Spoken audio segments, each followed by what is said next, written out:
यदि शरीर से ऊपर उठना चाहते हो तो एक मिनट का ध्यान है, यदि लगाना चाहो तो लगा लो। 1 मिनट का ध्यान है, आंख बंद करके बैठना पड़ेगा।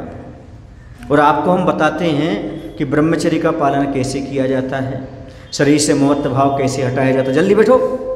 हाँ, शरीर से ममत्व कैसे हटाएं, ब्रह्मचर्य का पालन कैसे करें। यदि किसी के प्रति आपका मोह जागृत हो रहा हो किसी के शरीर को देख करके, तो क्या करें। तो एक कल्पना की विचार से, कल्पना से एक थाली अपने सामने रखें। उस थाली में अपने सिर के बाल निकाल के रख ले, में 10-12 बाल रख लो, 2-3 नाखून निकाल के रख लो। कल्पना से रखना है, रख लो।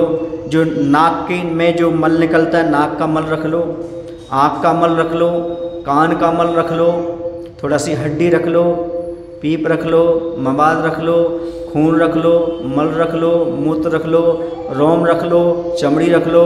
ये सारे चीज़ रख के और उसे गली लगाओ। यदि वो थाली तुम्हें गली लगाने की इच्छा हो जाए तो देख लेना, और नहीं हो तो ये बार बार विचार करना। यदि इंसान होगे तो ब्रह्मचर्य पालने लगोगे और शरीर की सेवा छोड़ दोगे।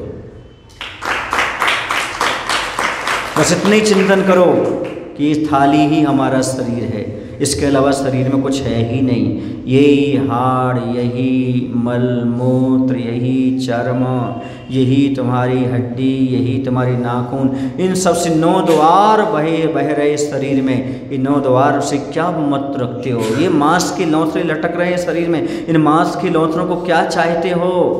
ऐसा विचार करो, ऐसा चिंतन करो।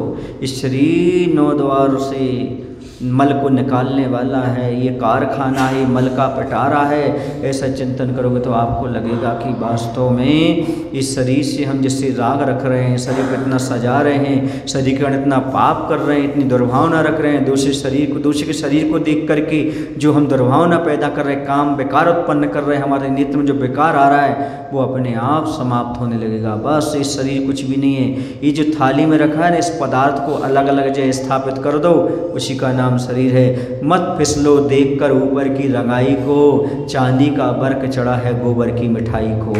ऐसा विचार करो, ऐसा चिंतन करो कि शरीर मल को झराने वाला है।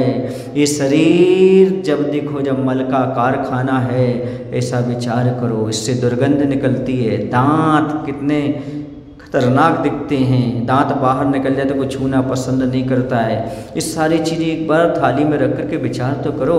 आपको लगेगा कि ब्रह्मचर्य बहुत अच्छी साधना है, ब्रह्मचर्य कैसे पालन करना है, हमें दूसरे के शरीर से मोह भाव नहीं रखना है, हमें दूर हटना है। अपने आप आत्मा की चेतनता की महिमा ज्ञात हो जाएगी। चलें आगे। अभी अपने घर में चिंतन करना, घर में विचार करना, 5 मिनट रोज़ चिंतन करो। इस थाली का विचार करो। इस शरीर यही है, इस शरीर को कितने हम नाखून पॉलिश दें, कितना लिपस्टिक दें, कितना तेल पाउडर दें, कितनी सेवा करें, इनसे कितना पाप का बंद करें। हाँ, ऐसा लग रहा है जैसे कोई व्यक्ति मल के ढेर पर इत्र छिड़क रहा हो। कितनी देर तक छिड़की रहेगी।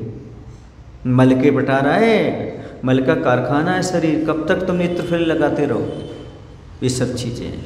कभी आप रसगुल्ले से पूछना, रसगुल्ले तुम मल के रूप में क्यों परिवर्तित हुए, तो यही कहेगा तेरे शरीर के संपर्क से।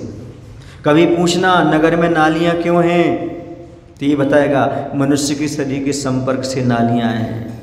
दिपे चाम चादर मणि हाड़ पिंजरा दे भीतर या सम जगत में और नहीं घिन गई। संसार में ऐसी घिनौने पदार्थ दुनिया में कहीं नहीं है जैसे घिनौने पदार्थ हमारे शरीर में विद्यमान है। ऐसा विचार करोगे तो आप आदि पाप छोड़ दोगे, जो फालतू के पाप, व्यर्थ के पाप आपके जीवन में। पर ऐसा भाव भाषण हो तो सुनना अलग है, पढ़ना अलग है, और अंदर से सब विश्वास हो जाना अलग है कि हाँ वास्तव में ये तो सही कहा जा रहा है, वास्तव में यही है।